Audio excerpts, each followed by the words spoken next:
Samajwadi party के वरिष्ठ नेता आजम खान का एक बयान वायरल हो रहा है, जिसमें आजम खान ने यह बताया कि कैसे उनका और उनके बेटे का एनकाउंटर करने की कोशिश की गई थी।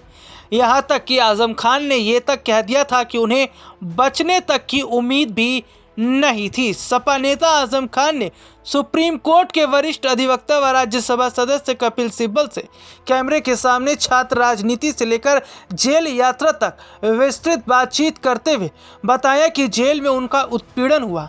इतना ही नहीं, उन्होंने बताया कि रात 3 बजे उनकी बैरक से अब्दुल्ला को दूसरी जेल के लिए जब गाड़ी में ले जाया गया तो उन्हें लगा कि अब दोबारा मुलाकात नहीं हो पाएगी। आजम के समर्थक दोनों नेताओं के बीच हुई बातचीत का वीडियो तेजी से इंटरनेट पर भी वायरल हो रहा है। 23 महीने बाद सीतापुर जेल से रिहा होकर रामपुर पहुंचे सपा नेता आजम खान के अलग अलग बयान सामने आ रहे हैं। इसी कड़ी में आजम खान से कपिल सिब्बल की बातचीत का एक वीडियो भी प्रसारित किया गया। इसमें आजम खान ने अपने छात्र जीवन की राजनीति से लेकर वर्तमान परिदृश्य पर खुलकर बात की। इसके साथ ही अपने खिलाफ विचाराधीन 94 मुकदमों को पूरी तरह उन्होंने बेबुनियाद बताया कि अलीगढ़ मुस्लिम यूनिवर्सिटी में पढ़ने के दौरान लागू हुई इमरजेंसी में उन्हें देशद्रोह के आरोप में जेल भेजा गया। जेल में भी उस अंधेरी कोठरी में रखा गया जहां सुंदर डाकू बंद था, जिसे बाद में फांसी दी गई। जब जमानत मिली तो मीसा का मुकदमा दर्ज कराया गया। जेल में रामपुर पहुंचे तो बुनकरों की आवाज़ बने वो प्रधानमंत्री चौधरी चरण सिंह की उन्होंने जमकर तारीफ भी की। इस दौरान कपिल सिब्बल ने कई ऐसी बातें कही जो कि चौंका देने वाली हैं। दरअसल अपने दर्शकों को बताएं कि उन्होंने कहा कि जब उनके बेटे अब्दुल्ला आजम खान की बैरक को बदला गया तो उन्हें ऐसा लगा कि अब कुछ बड़ा होने वाला है।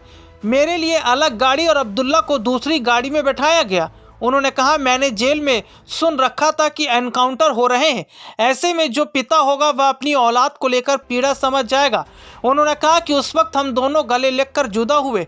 मैंने कहा, बेटे ज़िंदगी रही तो फिर मिलेंगे, नहीं तो ऊपर मिलेंगे। मुझे लगता नहीं था कि हम मिल पाएंगे। वह रात और अगला दिन बहुत सख्त गुजरा जब तक ये मालूम नहीं हो गया कि वह जिंदा है।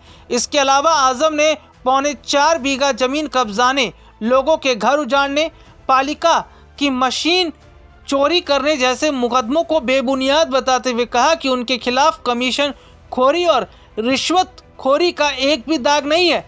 पार्टी सुप्रीमो अखिलेश यादव से किसी तरह की नाराजगी से भी उन्होंने इनकार किया। आगे की राजनीति पर उन्होंने बोला कि मैं चाहूँगा जब तक सरकार आए तब तक मेरे ऊपर से मुकदमों का दाग हट जाए, मैं मुजरिम के रूप में हाउस में ना जाऊं। कहा कि मैंने यूनिवर्सिटी बनाई, यही मेरा गुनाह है। मुझे जेल में नहीं फांसी घर में रखा गया। वायरल में तड़पते रहते थे मगर डॉक्टर देखने नहीं आते थे।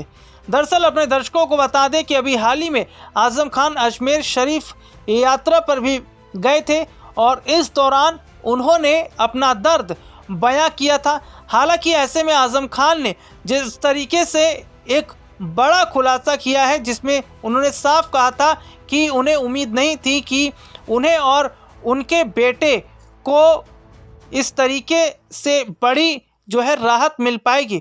उन्होंने साफ तौर पर कहा कि उत्तर प्रदेश में जिस तरीके से एनकाउंटर हो रहे हैं, इससे कहीं ना कहीं वो डर गए थे।